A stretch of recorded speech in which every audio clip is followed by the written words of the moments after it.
les fêtes. En fait, le sujet du jour m'a été donné par la période à laquelle j'enregistre cet épisode.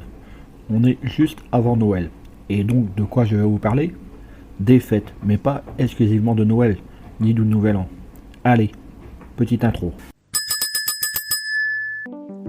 Marketing, études de marché, référencement, podcast, réseaux sociaux, monétisation. Le monde de l'entreprise n'est pas un long fleuve tranquille. Alors chaque jour, les clés du business vous permettent d'y voir plus clair avec des conseils et des astuces.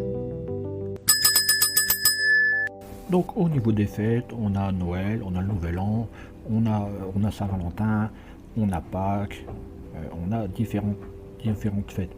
Et il faut se servir de ces fêtes pour tisser un lien avec ses clients potentiels, en leur envoyant des messages à ce moment-là pour profiter de réduction, pour profiter de remise. Mais il y a mieux que de profiter des fêtes qui existent déjà, c'est de créer sa fête. C'est ce qu'a fait par exemple la marque alimentaire pour animaux Félix, qui s'est servi de la Saint-Félix pour créer sa fête.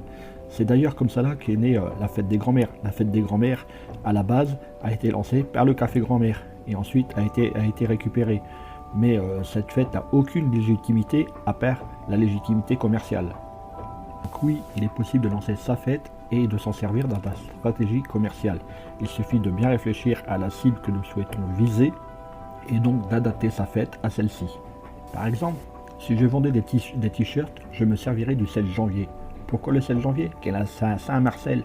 Vous savez, les Marcel, ces maillots de corps que l'on met en dessous des chemises. Voilà, la Saint-Marcel, la fête des t-shirts.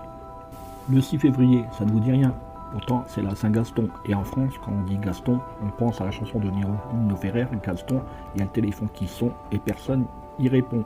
Et donc, quelqu'un a lancé le 6 février comme jour du jour sans téléphone portable.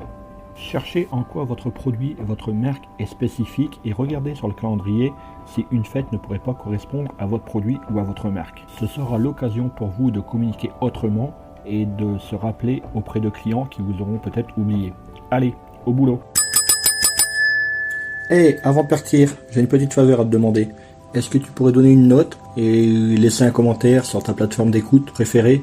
Cela permettrait aux clés du business d'avoir une meilleure visibilité et d'être accessible au plus grand nombre. Je te remercie. Allez, cette fois c'est vraiment fini.